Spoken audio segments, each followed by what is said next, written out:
ನಿಮ್ಮ ಡಾಕ್ಟರ್ ನೇರ ಪ್ರಸಾರ ಕಾರ್ಯಕ್ರಮಕ್ಕೆ ಸ್ವಾಗತ. ನಾನು ಶಕುಂತಲಾ ಭೂಷಣ್. ಒತ್ತಡದ ಜೀವನ, ಬದಲಾಗ್ತಾ ಇರೋ ಜೀವನ ಶೈಲಿ, ಜನರಿಗೆ ನೂರಾರು ಆರೋಗ್ಯ ಸಮಸ್ಯೆ, ಯಾವ ಸಮಸ್ಯೆಗೆ ಯಾವ ಚಿಕಿತ್ಸೆ ಎನ್ನುವುದೇ ದೊಡ್ಡ ಚಿಂತೆ. ಇಂತಹ ಸಮಸ್ಯೆ ಇರೋರಿಗೆ ಒಂದೇ ವೇದಿಕೆಯಲ್ಲಿ ಸಿಗುತ್ತೆ ಉತ್ತರ. ಇದೇ ಟಿವಿ ನನ್ನ ವಿಶೇಷ ಕಾರ್ಯಕ್ರಮ ನಿಮ್ಮ ಡಾಕ್ಟರ್.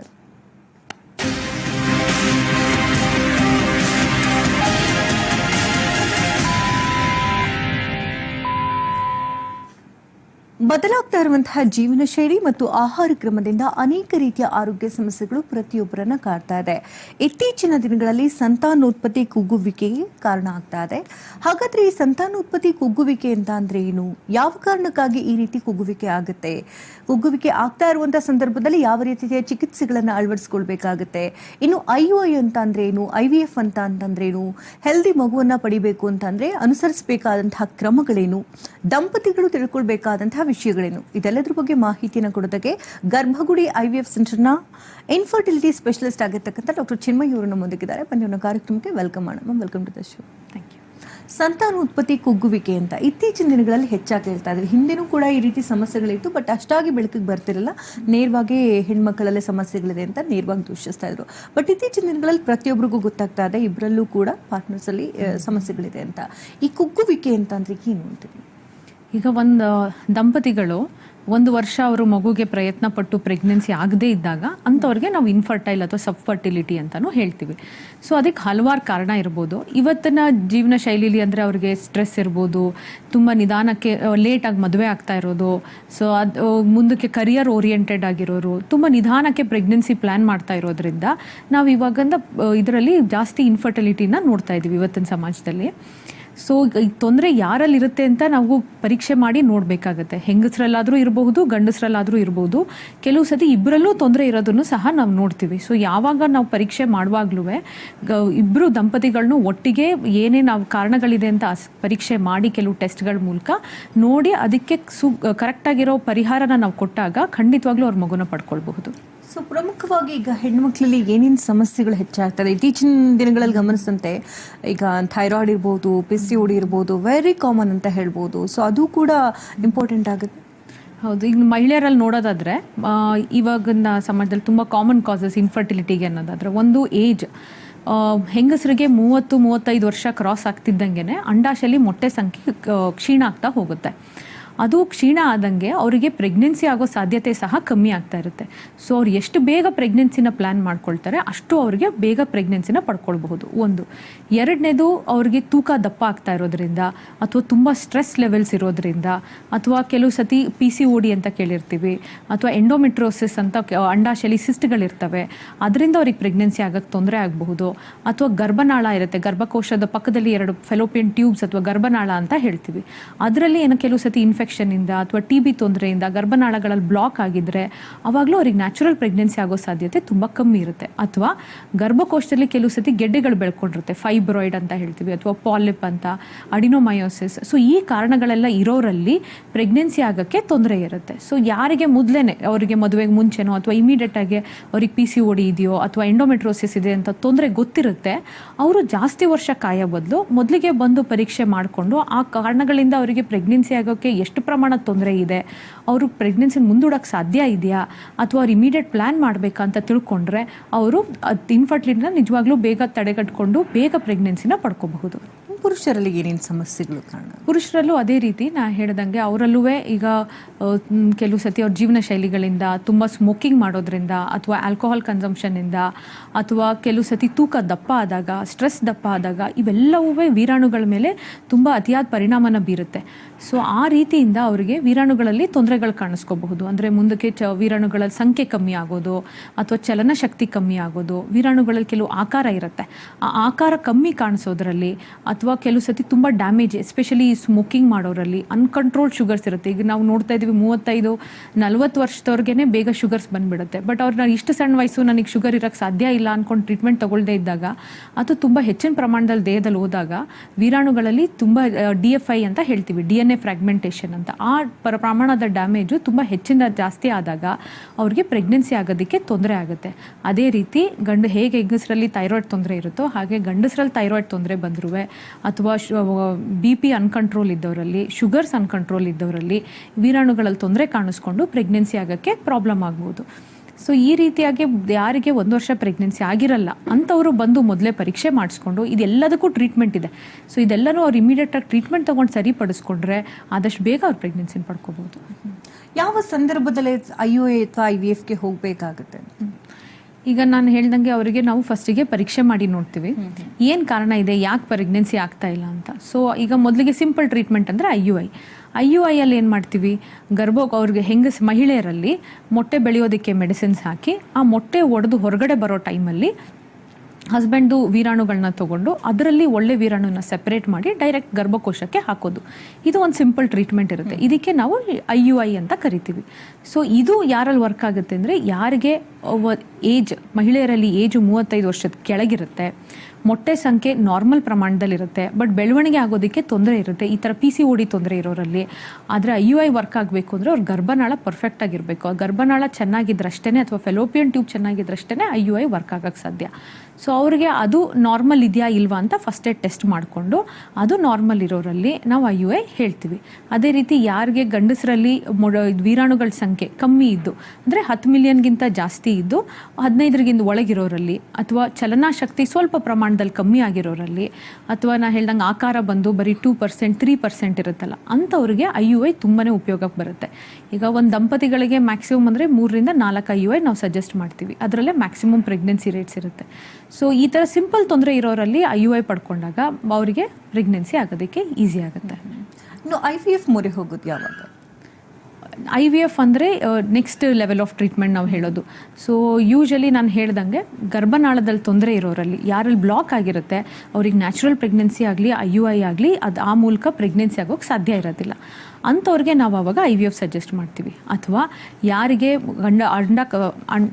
ಅಂಡಕೋಶದಲ್ಲಿ ಮೊಟ್ಟೆ ಸಂಖ್ಯೆ ತುಂಬ ಕಮ್ಮಿ ಆಗಿರುತ್ತೆ ಅಂಥವ್ರಿಗೆ IVF ಅವಶ್ಯಕತೆ ಇರುತ್ತೆ. ಅಥವಾ ಯಾರಿಗೆ ತುಂಬ ಸತಿ IUI ಪ್ರಯತ್ನ ಮಾಡಿರ್ತಾರೆ, ಪ್ರೆಗ್ನೆನ್ಸಿ ಆಗಿರೋದಿಲ್ಲ, ಆವಾಗ ಕೆಲವು ಸತಿ ಎಗ್ ಕ್ವಾಲಿಟಿಲಿ ತೊಂದರೆ ಇರಬಹುದು ಅಥವಾ ಸ್ಪರ್ಮ್ ಕ್ವಾಲಿಟಿಲಿ ತೊಂದರೆ ಇರ್ಬೋದು, ಆವಾಗ ಬೇಕಾಗುತ್ತೆ. ಅಥವಾ ವೀರಾಣುಗಳಲ್ಲಿ ಸಂಖ್ಯೆ ತುಂಬ ಕಮ್ಮಿ ಇರುತ್ತೆ, ಅಂದರೆ ಲೆಸ್ ದೆನ್ 1 ಮಿಲಿಯನ್ ಇರೋರಲ್ಲಿ, 5 ಮಿಲಿಯನ್ಗೂ ಕಮ್ಮಿ ಇದ್ದಾಗ, ಚಲನಾಶಕ್ತಿ ಇರೋದೇ ಇಲ್ಲ 0% ಇದ್ದಾಗ, ಅಥವಾ ಕೆಲವು ಸತಿ ಗಂಡಸರಲ್ಲಿ ವೀರಾಣುಗಳು ಕಾಣಿಸ್ಕೊಳ್ಳೋದಿಲ್ಲ, ನಾವು ಆವಾಗ ಅಂಥವ್ರಿಗೆ ಡೈರೆಕ್ಟಾಗಿ ಬೀಜದಿಂದ ವೀರಾಣುನ ತಗೊಂಡು ಅದಕ್ಕೆ ಟೆಸ್ಸಾ ಅಂತ ಪ್ರೊಸೀಜರ್ಸ್ ಹೇಳ್ತೀವಿ. ಟೆಸ್ಟ್ ಮಾಡಿದಾಗ ಅವರಿಗೆ 0% ಅಥವಾ ಏಜೂಸ್ಪರ್ಮಿಯಾ ಅಂತ ರಿಪೋರ್ಟ್ ಬಂದಿರುತ್ತೆ. ಅಂಥವ್ರಿಗೆ ನಾವು ಕೆಲವು ಟೆಸ್ಟ್ಗಳ ಮೂಲಕ ಒಳಗಡೆ ವೀರಾಣು ಪ್ರೊಡಕ್ಷನ್ ಚೆನ್ನಾಗಿದೆಯಾ ಅಂತ ಪರೀಕ್ಷೆ ಮಾಡಿ ಅಂಥ ವೀರಾಣುನ ಡೈರೆಕ್ಟಾಗಿ ನಾವು ಬೀಜದಿಂದ ತಗೊಂಡು ಅಂಥವ್ರಿಗೆ IVF ಮೂಲಕ ಪ್ರೆಗ್ನೆನ್ಸಿ ಪಡ್ಕೊಳ್ಬೋದು. ಸೊ ಈ ರೀತಿ ಕಾರಣಗಳಿರೋರಲ್ಲಿ ಅಥವಾ ಕೆಲವು ಸತಿ ಜೆನೆಟಿಕ್ ತೊಂದರೆ ಇರೋರಿಗೆ ಅಂಥವ್ರಿಗೆ ಕೂಡ IVF ಅವಶ್ಯಕತೆ ಬರುತ್ತೆ. ಸೊ ಈ ಥರ ಇರೋ ದಂಪತಿಗಳಿಗೆ IVF ಅವಶ್ಯಕತೆ ಮೂಲಕ ಪ್ರೆಗ್ನೆನ್ಸಿ ಪಡ್ಕೋತಾರೆ. ಓಕೆ, ಒಂದು ವೇಳೆ ಈಗ IUI ಅಥವಾ IVF ಟ್ರೀಟ್ಮೆಂಟನ್ನು ತೆಗೆದುಕೊಳ್ಬೇಕು ಅಂತಂದರೆ ಪ್ರೊಸೀಜರ್ ಹೇಗೆ? ತಾಯಿ ಏಜ್ ಎಷ್ಟಿರಬೇಕು, ಹೆಲ್ದಿ ಆಗಿರಬೇಕಾ, ಏನೆಲ್ಲ ಟೆಸ್ಟ್ಗಳನ್ನ ಮಾಡಿಸ್ಬೇಕಾಗುತ್ತೆ, ಎಷ್ಟು ದಿನಗಳ ಕಾಲ ಬೇಕಾಗುತ್ತೆ ಈ ಒಂದು ಪ್ರೋಸೆಸ್? ಈಗ ನಾವು IVF ಮಾಡಬೇಕು ಅಂದರೆ ಸ್ಟಾರ್ಟ್ ಮಾಡೋಕ್ಕೂ ಮೊದಲು ಕೆಲವು ಬೇಸಿಕ್ ಟೆಸ್ಟ್ಗಳನ್ನ ನೋಡ್ತೀವಿ. ಅಂದರೆ ಅವರ ಥೈರಾಯ್ಡ್ ನಾರ್ಮಲ್ ಆಗಿರಬೇಕು, ಅವರಿಗೆ ಶುಗರ್ ತೊಂದರೆ ಇರಬಾರ್ದು, ಇದ್ರೆ ಅದನ್ನು ಸರಿಪಡಿಸ್ಕೊಳ್ಬೇಕಾಗತ್ತೆ, ಅವರಿಗೆ ದೇಹದಲ್ಲಿ ರಕ್ತದಂಶ ಚೆನ್ನಾಗಿರಬೇಕು. ಇದೇ ರೀತಿ ಗಂಡಸರಲ್ಲೂ ಸಹ ಹೆಂಗಸರಲ್ಲಿ ಇಬ್ಬರಲ್ಲೂ ಒಂದು ಬೇಸಿಕ್ ಲೆವೆಲ್ ಟೆಸ್ಟ್ಗಳನ್ನ ಮಾಡಿ ಅದನ್ನು ಸರಿಪಡಿಸ್ಕೊಂಡು ಅವಾಗ ನಾವು IVF ಅಲ್ಲಿ ಬೆಟರ್ ಸಕ್ಸಸ್ ರೇಟ್ನ ಕಾಣ್ಬೋದು. ನಂತರ ಅವರಿಗೆ ನಾವೀಗ ಬಂದಾಗ ಅವರಿಗೆ ಇಂಜೆಕ್ಷನ್ಸ್ ಇರುತ್ತೆ, 10 ರಿಂದ 12 ದಿನ ಇಂಜೆಕ್ಷನ್ಸ್ ಇರುತ್ತೆ IVF ಒಳಗೋಗೋದ್ರ ಅವ್ರಿಗೆ. 10 ರಿಂದ 12 ದಿನ ಇಂಜೆಕ್ಷನ್ ತೊಗೊಂಡು ಆಮೇಲೆ ಅವರಿಗೆ ಮೊಟ್ಟೆನ ಹೊರಗಡೆ ತೆಗೆದು ನಾವು ಹಸ್ಬೆಂಡು ವೀರಾಣುಗಳನ್ನ ಉಪಯೋಗಿಸ್ಕೊಂಡು ಭ್ರೂಣ ಮಾಡ್ತೀವಿ. ಆ ಭ್ರೂಣ ಲ್ಯಾಬ್ನಲ್ಲಿ 3 ದಿನ ಬೆಳೆಯೋದಕ್ಕೆ ಬಿಡ್ತೀವಿ. ನಂತರ ಆ ಭ್ರೂಣನ ಗರ್ಭಕೋಶಕ್ಕೆ ಹಾಕ್ಬೋದು. ಕೆಲವು ಸತಿ ನಾವು ಅದೇ ಸೈಕಲ್ ಟ್ರಾನ್ಸ್ಫರ್ ಮಾಡೋದಕ್ಕೆ ಭ್ರೂಣ ಗರ್ಭಕೋಶಕ್ಕೆ ಹಾಕೋಕ್ಕೆ ಆಗೋದಿಲ್ಲ, ಅದು ಕೆಲವು ಸೆಟ್ ಆಫ್ ಪೇಷಂಟ್ಸಲ್ಲಿ. ಅಂಥವ್ರಿಗೆ ನಾವೇನು ಮಾಡ್ತೀವಿ, ಭ್ರೂಣನ ಫ್ರೀಸ್ ಮಾಡಿಕೊಂಡು 1 ಮಂತ್ ಗ್ಯಾಪ್ ಕೊಟ್ಟು ನಂತರ ಟ್ರಾನ್ಸ್ಫರ್ ಮಾಡ್ತೀವಿ. ಸೊ IVF ಪ್ರೊಸೀಜರ್ ಕಂಪ್ಲೀಟ್ ಆಗಬೇಕಾದ್ರೆ ಅವರಿಗೆ 1 to 3 months ಟೈಮ್ ಬೇಕಾಗುತ್ತೆ. ಓಕೆ, ಇನ್ನು ತುಂಬ ಜನ ಈಗ ಬೇರೆ ಬೇರೆ ಭಾಗದಿಂದ ಕಾರ್ಯಕ್ರಮವನ್ನು ವೀಕ್ಷಿಸ್ತಾ ಇರ್ತಾರೆ. ಅಂದರೆ ಬೇರೆ ಕಡೆಯಿಂದ ಬಂದು ಕೂಡ ನಾವು ಇಲ್ಲಿ ಗರ್ಭಗುಡಿನಲ್ಲಿ ಟ್ರೀಟ್ಮೆಂಟ್ ತೊಗೊಳ್ಬೋದು. ಅಂದರೆ ಅದಕ್ಕೆ ಏನೆಲ್ಲ ವ್ಯವಸ್ಥೆಗಳಿದೆ? ಖಂಡಿತ ಬೇರೆ ಕಡೆಯಿಂದ ಹಲವಾರು ಕಡೆಯಿಂದ ಬರ್ತಾರೆ ನಮಗೆ. ಈಗ ಬಂದಿರೋರಿಗೆ ನಾ ಹೇಳ್ದಂಗೆ ಅವ್ರಿಗೆ ಕಂಪ್ಲೀಟ್ 3 ತಿಂಗಳಾಗಲಿ ಕಂಪ್ಲೀಟ್ 1 ತಿಂಗಳು ಇಲ್ಲಿ ಉಳ್ಕೊಳ್ಳೋ ಅವಶ್ಯಕತೆ ಇರೋದಿಲ್ಲ. ಯಾವ ಒಂದು ಮಿನಿಮಮ್ ಅಂದರೆ 1 ತಿಂಗಳಲ್ಲಿ ಒಂದು 15 ದಿನ ಫಸ್ಟಿಗೆ ಇರಬೇಕಾಗತ್ತೆ. ಸೊ ಆ 15 ದಿನಕ್ಕೆ ಅವರು ಇಲ್ಲೇ ಉಳ್ಕೊಂಡು, ಯಾಕಂದರೆ ಡೈಲಿ ಇಂಜೆಕ್ಷನ್ಸ್ ಇರೋದ್ರಿಂದ ಅವ್ರು ಓಡಾಡೋಕ್ಕೆ ಸಾಧ್ಯ ಇರೋದಿಲ್ಲ. ಸೊ ಸುತ್ತಮುತ್ತ ಇರೋ ಪಿ ಜಿ ಅಥವಾ ಗರ್ಭಗುಡಿಯವ್ರದ್ದೇ ಪಿ ಜಿ ಇದೆ ಅಂಥ ಕಡೆ ಅವ್ರು ಉಳ್ಕೊಂಡು ಅವ್ರಿಗೇನು ಇಂಜೆಕ್ಷನ್ಸು ಸ್ಕ್ಯಾನ್ಸ್ ಅವಶ್ಯಕತೆ ಇದೆ ಯಾವತ್ತು ಬರಬೇಕಾಗತ್ತೆ ಅವತ್ತು ಬಂದು ಅದನ್ನು ಮುಗಿಸ್ಕೊಂಡು ಟ್ರೀಟ್ಮೆಂಟ್ ಎಲ್ಲ ಕಳೆದ ನಂತರ ಅವ್ರು ವಾಪಸ್ ಊರಿಗೆ ತೆರಳಬಹುದು. ಸೊ ಈ ರೀತಿ ಹೊರಗಡೆಯಿಂದ ಬಂದು ಬರೀ 15 ದಿನ ಈ ಥರ ಉಳ್ಕೊಂಡು ಟ್ರೀಟ್ಮೆಂಟ್ ತಗೊಂಡು ಕೂಡ ಹೊರಡ್ಬೋದು. ಇನ್ನು ಯಂಗ್ ಏಜಲ್ಲಿರೋರು ಈಗ ಕಾಮನ್ ಆಗಿ ನಾವು ನೋಡ್ತಾ ಇರ್ತೀವಿ, ಈಗ ಕೆಲಸ ಸಿಗಬೇಕು ಅಥವಾ ಒಳ್ಳೆ ಕೆಲಸ ಸಂಪಾದನೆ ಮಾಡಬೇಕು, ಆಮೇಲೆ ಮಕ್ಕಳು ಮಾಡ್ಕೊಳ್ಬೇಕು ಅಂತ ತುಂಬ ಜನ ದುಡೋದೇ ಜಾಸ್ತಿ. ಇನ್ನು ಯೂತ್ಸ್ಗಳಿಗೆ ಏನೇನು ವಿಚಾರಗಳನ್ನ ತಿಳ್ಕೊಳ್ಬೇಕಾಗತ್ತೆ, ಈಗ ಎಗ್ ರಿಸರ್ವ್ ಮಾಡುವಂಥದ್ದು ಇರ್ಬೋದು ಆಗಿತ್ತು. ಸೊ ಅದ್ರ ಬಗ್ಗೆ ಮಾಹಿತಿ. ಇವತ್ತಿನ ಸೈನ್ಸ್ ಮತ್ತು ಟೆಕ್ನಾಲಜಿ ಅಡ್ವಾನ್ಸ್ ಆಗಿರೋದು ನಮಗೊಂದು ಬೂನ್ ಥರ.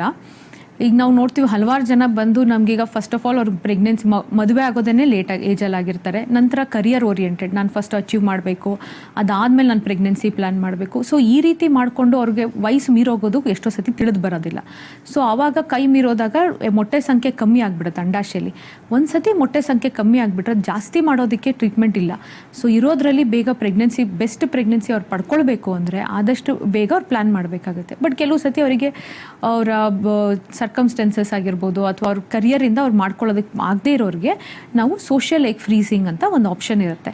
ಅಂದರೆ ಅವ್ರದ್ದು ಯಂಗ್ ಏಜಲ್ಲೇ ಅವ್ರದ್ದು ಅಂಡಾಶಯಲ್ಲಿ ಮೊಟ್ಟೆ ಸಂಖ್ಯೆ ಚೆನ್ನಾಗಿರುವಾಗಲೇ ನಾವು ಅವ್ರಿಗೆ ಇಂಜೆಕ್ಷನ್ಸ್ ಮೂಲಕ ಆ ಮೊಟ್ಟೆಗಳನ್ನ ಬೆಳೆಸಿ ಆ ಮೊಟ್ಟೆನ ದೇಹದಿಂದ ಹೊರಗಡೆ ತೆಗೆದು ಫ್ರೀಸ್ ಮಾಡಿ ಇಟ್ಕೊಳ್ಬಹುದು.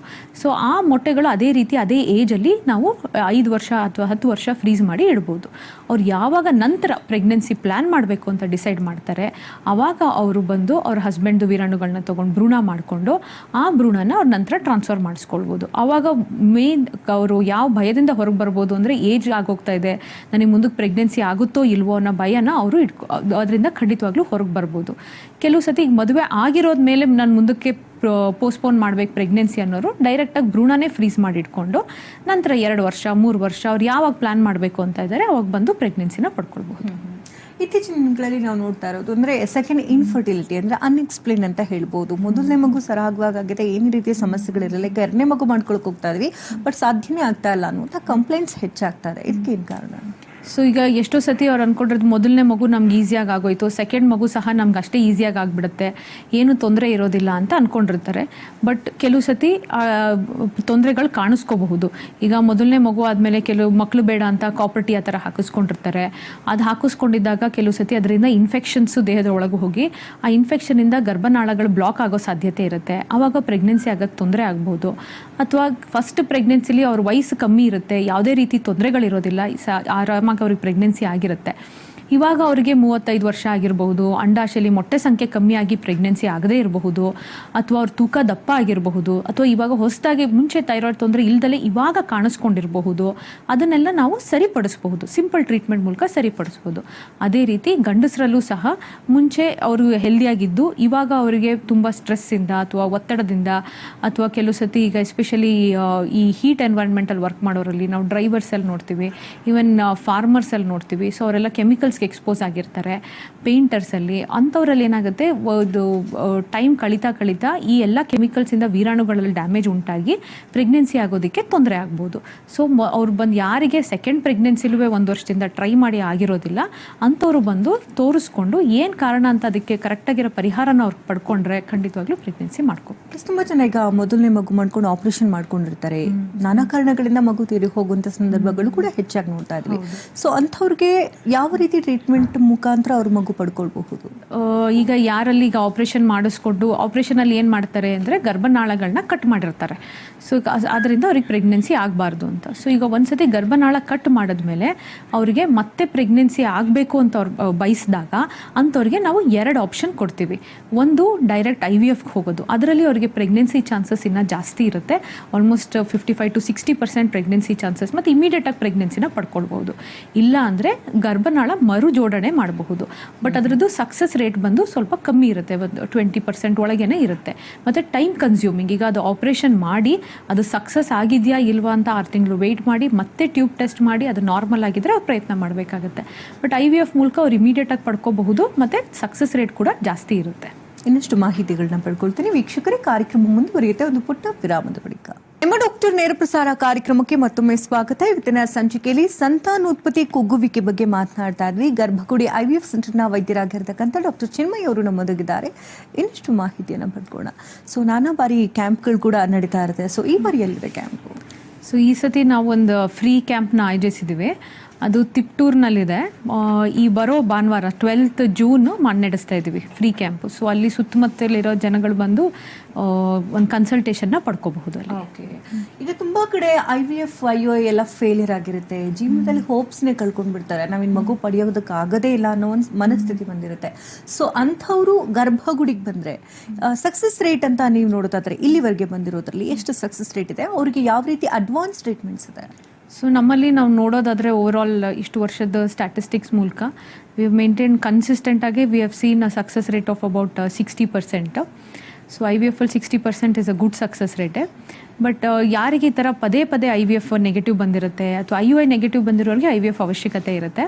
ಸೊ ಈ ಥರ ಪದೇ ಬಂದಿರೋರಿಗೆ ಮೊದಲಿಗೆ ನಾವು ಏನು ಕಾರಣಗಳಿರ್ಬೋದು, ಯಾಕೆ ಅವ್ರಿಗೆ ಸಕ್ಸಸ್ ಆಗ್ತಾ ಇಲ್ಲ ಅಂತ ನೋಡ್ತೀವಿ. ಕೆಲವು ಸತಿ ಅವರಿಗೆ ವಂಶಾವಳಿಲಿ ತೊಂದರೆಗಳಿರಬಹುದು. ಸೊ ಅದು ಕಾರಣನ ನಾವು ಐಡೆಂಟಿಫೈ ಮಾಡಿದಾಗ IVF ಮೂಲಕ ಬರೋ ಭ್ರೂಣಗಳಲ್ಲಿ ಯಾವ ಭ್ರೂಣದಲ್ಲಿ ವಂಶಾವಳಿ ತೊಂದರೆ ಇರೋದಿಲ್ಲ ಅಂಥ ಭ್ರೂಣನ ನಾವು ಚೆಕ್ ಮಾಡಿ ಅದಕ್ಕೆ PGTA ಅಥವಾ PGTM PGTSR ಅಂತ ಕರಿತೀವಿ. ಅಥವಾ ಇವಾಗ ಹೊಸ ಟೆಕ್ನಿಕ್ ಎಂಬ್ರೇಸ್ ಅಂತಲೂ ಬಂದಿದೆ. ಸೊ ಅದ್ರ ಮೂಲಕ ಅವರಿಗೆ ಅಂಥ ಭ್ರೂಣನ ಟ್ರಾನ್ಸ್ಫರ್ ಮಾಡಿದಾಗ ಪ್ರೆಗ್ನೆನ್ಸಿ ಚಾನ್ಸಸ್ ಮ್ಯಾಕ್ಸಿಮಮ್ ಪಡ್ಕೊಳ್ಬಹುದು. ಅಥವಾ ಕೆಲವು ಸತಿ ಏನಾಗಿರುತ್ತೆ, ಅವರಿಗೆ 2 ಸತಿ ಟ್ರಾನ್ಸ್ಫರ್ ಆಗಿರುತ್ತೆ, ಒಳ್ಳೆ ಭ್ರೂಣನೇ ಟ್ರಾನ್ಸ್ಫರ್ ಆಗಿರುತ್ತೆ, ಆದರೂ ಪ್ರೆಗ್ನೆನ್ಸಿ ಆಗಿರೋದಿಲ್ಲ. ಅಂಥವ್ರಿಗೆ ನಾವು ಎಂಡೋಮೆಟ್ರಲ್ ರಿಸೆಪ್ಟಿವಿಟಿ ಅಸೆ ಅಂತ ಮಾಡ್ತೀವಿ ಫಸ್ಟಿಗೆ. ಅಂದರೆ ಕೆಲವು ಸತಿ ನಾವು ಭ್ರೂಣ ಗರ್ಭಕೋಶದಾಗ ಹಾಕಿದಾಗ ಗರ್ಭಕೋಶ ಆ ಭ್ರೂಣನ ಆಕ್ಸೆಪ್ಟ್ ಮಾಡ್ಕೊಳ್ಳೋಕ್ಕೆ ಅಥವಾ ಅಂಟ್ಕೊಳ್ಳೋ ಶಕ್ತಿ ಆ ಟೈಮಲ್ಲಿ ಕಮ್ಮಿ ಇರುತ್ತೆ.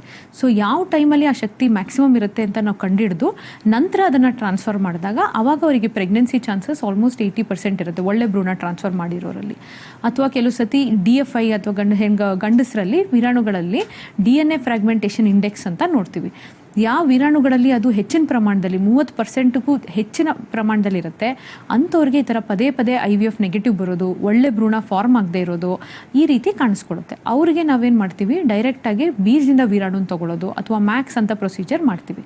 ಸೊ ಈ ಥರ ವೀರಾಣುನ ಉಪಯೋಗಿಸ್ಕೊಂಡು ನಾವು ಮಾಡಿದಾಗ IVF ಅವ್ರಿಗೆ ಒಳ್ಳೆ ಭ್ರೂಣ ಫಾರ್ಮ್ ಆಗಿ ಪ್ರೆಗ್ನೆನ್ಸಿ ಆಗಬಹುದು. ಸೊ ಈ ರೀತಿ ಹಲವಾರು ಕಾರಣಗಳಿರುತ್ತೆ ಏನಕ್ಕೆ ಅವ್ರಿಗೆ ಪ್ರೆಗ್ನೆನ್ಸಿ ನಿಲ್ತಿರೋದಿಲ್ಲ. ಅಥವಾ ಎಷ್ಟೋ ಸತಿ ಪ್ರೆಗ್ನೆನ್ಸಿ ಆಗಿರುತ್ತೆ, ಪದೇ ಅವಾರ್ಷನ್ಸ್ ಆಗ್ತಾ ಇರುತ್ತೆ. ಅದಕ್ಕೆ ಏನು ಕಾರಣಗಳು ಅಂತ ನಾವು ನೋಡಿಕೊಂಡು ಒಂದು ಸ್ಮಾಲ್ ಫೈಬ್ರಾಯ್ಡ್ ಇರ್ಬೋದು, ಗರ್ಭಕೋಶದೊಳಗೆ ಪಾಲಿಪ್ ಇರುತ್ತೆ ಅಥವಾ ಸೆಪ್ಟಮ್ ಅಂತ ಇರುತ್ತೆ. ಸೊ ಅದನ್ನೆಲ್ಲ ಫಸ್ಟ್ ಸರಿಪಡಿಸಿ ನಂತರ ನಾವು IVF ಪ್ಲಾನ್ ಮಾಡಿದಾಗ ಖಂಡಿತವಾಗ್ಲೂ ಅವರು ಪ್ರೆಗ್ನೆನ್ಸಿನ ಪಡ್ಕೊಳ್ಬೋದು. ಇನ್ನು ಈಗ ಕನ್ಸಲ್ಟೇಷನ್ಗೆ ಬಂದಂಥ ಸಂದರ್ಭದಲ್ಲಿ ತುಂಬ ಜನ ಹೆದರ್ಕೊಳ್ತಾರೆ, ಎಲ್ಲಿ ಒಂದು ರಿಪೋರ್ಟ್ನ ಮತ್ತೊಬ್ರಿಗೆ ತೋರಿಸ್ತಾರೋ ಅಥವಾ ಫ್ಯಾಮಿಲಿಗೆಲ್ಲ ಡಿಸ್ಕ್ಲೋಸ್ ಮಾಡ್ತಾರೋ ಅಂತ. ಸೊ ಆ ಗೌಪ್ಯತೆನ ಯಾವ ರೀತಿ ಕಾಪಾಡಲಾಗುತ್ತೆ ಗರ್ಭಗುಡಿನಲ್ಲಿ? ಸೊ ಅದನ್ನು ನಾವು ತುಂಬಾ ಸ್ಟ್ರಿಕ್ಟಾಗಿ ಕಾಪಾಡ್ಕೊಳ್ತೀವಿ. ಗಂಡ ಹೆಂಡತಿ ಏನೇ ಇದ್ರೂ ಅವರಿಬ್ಬರ ಮಧ್ಯದಲ್ಲಿ ನಾವು ಏನಕ್ಕೆ ಸಮಸ್ಯೆಗಳಿದ್ರು ಅವರಿಗೆ ಹತ್ರ ಕೂತ್ಕೊಂಡು ಡಿಸ್ಕಸ್ ಮಾಡ್ತೀವಿ ಹೊರತು ಅವ್ರ ಫ್ಯಾಮಿಲಿ ಅವ್ರು ಕೇಳ್ಕೊಂಡ್ರೆ, ಈಗ ಅವ್ರು ನಮ್ಮ ತಂದೆಗೆ ಇದನ್ನು ಹೇಳಿ ನಮ್ಮ ತಾಯಿಗೆ ಹೇಳಿ ಅಂತ ಅವ್ರು ಕೇಳಿಕೊಂಡು ಅವ್ರು ಕರ್ಕೊಂಡು ಬಂದ್ರಷ್ಟೇ ನಾವು ಅವರಿಗೆ ಅದನ್ನು ಡಿಸ್ಕ್ಲೋಸ್ ಮಾಡ್ತೀವಿ. ಸೊ ಪೇಷಂಟ್ ಕನ್ಸೆಂಟ್ ಇಲ್ದಂಗೆ ಯಾವುದೇ ಇನ್ನೊಂದು ಥರ್ಡ್ ಪಾರ್ಟಿ ಅಥವಾ ಇನ್ನೊಬ್ಬರಿಗೆ ಅವ್ರದ ತೊಂದರೆ ಆಗಿರಬಹುದು, ಅವ್ರು ಯಾವ ಟ್ರೀಟ್ಮೆಂಟ್ ತಗೊಳ್ತಾ ಇದ್ದಾರೆ, ಅವರಿಗೆ ಎಷ್ಟು ಯಾವ ರೀತಿ ಅವರಿಗೆ ಆ ಟ್ರೀಟ್ಮೆಂಟ್ ಅವಶ್ಯಕತೆ ಇದೆ, ಯಾವುದೇ ಸಹ ಇನ್ಫಾರ್ಮೇಷನ್ನ ನಾವು ಇನ್ನೊಂದು ಪರ್ಸನ್ಗೆ ರಿವೀಲ್ ಮಾಡೋದಿಲ್ಲ ಯಾವತ್ತೂ. ಬಟ್ ಯಾವುದೇ ಇನ್ಫಾರ್ಮೇಷನ್ ಇದ್ರೂ ಬರೀ ಗಂಡ ಹೆಂಡತಿ ಮಧ್ಯೆ ಮಾತ್ರ ಇರುತ್ತೆ ಅದೆಲ್ಲವೂ.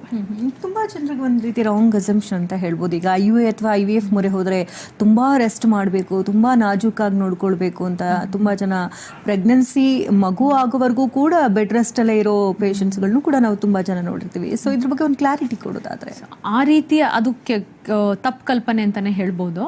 ಎಷ್ಟೋ ಸತಿ ನಾವು ನೋಡ್ತೀವಿ, ಈಗ ಅವ್ರಿಗೊಂದು ಭಯನೂ ಇರುತ್ತೆ, ಈಗ IVF ಮಾಡಿಸ್ಕೊಂಡ್ಬಿಟ್ರೆ IUI ಮಾಡಿಸ್ಕೊಂಡ್ಬಿಟ್ರೆ ಹೆಲ್ದಿ ಮಗು ಆಗುತ್ತೋ ಇಲ್ವೋ, ನಾವು ಚೆನ್ನಾಗಿರ್ತೀವೋ ಇಲ್ವೋ, ಮಗು ಚೆನ್ನಾಗಿ ಹುಟ್ಟುತ್ತೋ ಇಲ್ವೋ ಅಂತ. ಸೊ ಇಲ್ಲಿವರೆಗೂ ಹಲವಾರು ಸ್ಟಡೀಸ್ ನಾವು ಆಲ್ಮೋಸ್ಟ್ IVF ಬಂದೀಗ 30-40 ವರ್ಷದ ಮೇಲಾಗಿದೆ. ಸೊ ಇಷ್ಟು ವರ್ಷದ ಸ್ಟಡೀಸ್ನೆಲ್ಲ ಅಸೆಸ್ ಮಾಡಿ ನೋಡಿದ್ದಾರೆ. ಆಗ ನಾರ್ಮಲ್ ಪ್ರೆಗ್ನೆನ್ಸಿಲಿ ಯಾವ ರೀತಿಯಾದ ಮಕ್ಕಳು ಹುಟ್ಟುತ್ತೋ ಅದೇ ರೀತಿಯಾದ ಮಕ್ಕಳು IUI ಆಗಿರ್ಬೋದು ಅಥವಾ IVF ಮೂಲಕ ಖಂಡಿತವಾಗ್ಲೂ ಆಗುತ್ತೆ. ಯಾವುದೇ ರೀತಿ ಅಬ್ನಾರ್ಮಲ್ ಮಕ್ಕಳು ಹುಟ್ಟೋ ಸಾಧ್ಯತೆ ಹೆಚ್ಚಿನ ಪ್ರಮಾಣದಲ್ಲಿ ಇರೋದಿಲ್ಲ ಯಾವುದೇ ಟ್ರೀಟ್ಮೆಂಟ್ ತೊಗೊಂಡ್ರೂ ಸಹ. ಈಗ ರೆಸ್ಟ್ಗೆ ಬರೋದಾದರೆ ಸ್ವಲ್ಪ ಮಟ್ಟಿಗೆ ರೆಸ್ಟ್, ಕಂಪ್ಲೀಟ್ ಅವರು ಬೆಡ್ಡಲ್ಲೇ ಇರಬೇಕು, ಓಡಾಡಬಾರ್ದು, ಆ ರೀತಿ ನಾವು ಯಾರಿಗೂ ಸಹ ಹೇಳೋದಿಲ್ಲ. ಬಟ್ ಕೆಲವು ಮೆಡಿಸಿನ್ ಸ್ವಲ್ಪ ಅವ್ರಿಗೆ ಎಕ್ಸ್ಟ್ರಾ ಬೇಕಾಗ್ಬೋದು. ಅದು ಬರೀ ಫಸ್ಟ್ 3 ಮಂತ್ಸ್ವರೆಗೂ ಅಷ್ಟೇ. ನಂತರ ನ್ಯಾಚುರಲ್ ಪ್ರೆಗ್ನೆನ್ಸಿ ಯಾವ ರೀತಿ ಹೋಗುತ್ತೆ, ನ್ಯಾಚುರಲ್ ಆಗಿ ಪ್ರೆಗ್ನೆನ್ಸಿ ಆಗಿರೋರಿಗೆ ಯಾವ ರೀತಿ ಇರುತ್ತೆ, ಅದೇ ರೀತಿ ಅವರು ಇವನ್ IVF ಆಗಿರ್ಬೋದು, IUI ಪ್ರೆಗ್ನೆನ್ಸಿ ಕಂಟಿನ್ಯೂ ಮಾಡ್ಕೋಬಹುದು. ಸೊ ಫೈನಲಿ ವೀಕ್ಷಕರಿಗೆ ಏನು ಹೇಳ್ತೀವಿ? ಸೊ ಈಗ ಯಾವುದೇ ಗಂಡಸರಾಗಲಿ ಹೆಂಗಸರಾಗಲಿ ಈಗ 1 ವರ್ಷದಿಂದ ಅವ್ರ ಪ್ರೆಗ್ನೆನ್ಸಿ ಆಗಿಲ್ಲ ಅಂದರೆ ಮೊದಲಿಗೆ ಫಸ್ಟು ಪರೀಕ್ಷೆ ಮಾಡಿಸ್ಕೊಳ್ಳಿ. ಎಷ್ಟೋ ಸತಿ ಸಿಂಪಲ್ ಟ್ರೀಟ್ಮೆಂಟ್ ಮೂಲಕ ಅವ್ರಿಗೆ ನಿಂತೋಗ್ಬಿಡ್ಬೋದು, ಪ್ರೆಗ್ನೆನ್ಸಿಗೆ ಆಗ್ಬೋದು. ಸೊ ಬೇಗ ಪರೀಕ್ಷೆ ಮಾಡಿಸ್ಕೊಂಡ್ರೆ ಆದಷ್ಟು ಬೇಗ ಅವ್ರಿಗೆ ಟ್ರೀಟ್ಮೆಂಟ್ನ ಪಡ್ಕೊಂಡು ಪ್ರೆಗ್ನೆನ್ಸಿ ಮಾಡ್ಕೋಬಹುದು. ಕಾರ್ಯಕ್ರಮಕ್ಕೆ ಆಗಮಿಸಿ ಹಲವು ಮಾಹಿತಿಯನ್ನು ನೀಡಿದ್ದಕ್ಕಾಗಿ ಧನ್ಯವಾದ ನಿಮಗೆ. Thank you. ವೀಕ್ಷಕರೇ, ಡಾಕ್ಟರ್ ಚಿನ್ಮಯ್ಯವ್ರನ್ನ ಭೇಟಿ ಮಾಡಬೇಕಂದ್ರೆ ಅಡ್ರೆಸ್ ಪ್ಲೇಟ್ ಈ ರೀತಿ ನೋಟ್ ಮಾಡ್ಕೊಳ್ಳಿ. Garbhagudi IVF centre, Hanumanthanagar, Jayanagar, Kalyananagar, Electronic City ಮತ್ತು ಮಾರತ್ಹಳ್ಳಿಯಲ್ಲಿದೆ. ದೂರವಾಣಿ ಸಂಖ್ಯೆ ಈ ರೀತಿ ಇದೆ: 8880000909, 9741671113. ಮತ್ತೊಂದು ಸಂಖ್ಯೆ 9148499992. ವೆಬ್ಸೈಟ್ ಅಡ್ರೆಸ್ ಕೂಡ ಇದೆ, www.garbhagudi.com. ವಿಸಿಟ್ ಮಾಡಿದ್ರೆ ಹೆಚ್ಚಿನ ಡೀಟೇಲ್ಸ್ ಅನ್ನು ನೀವು ಪಡ್ಕೊಳ್ಬಹುದಾಗಿದೆ.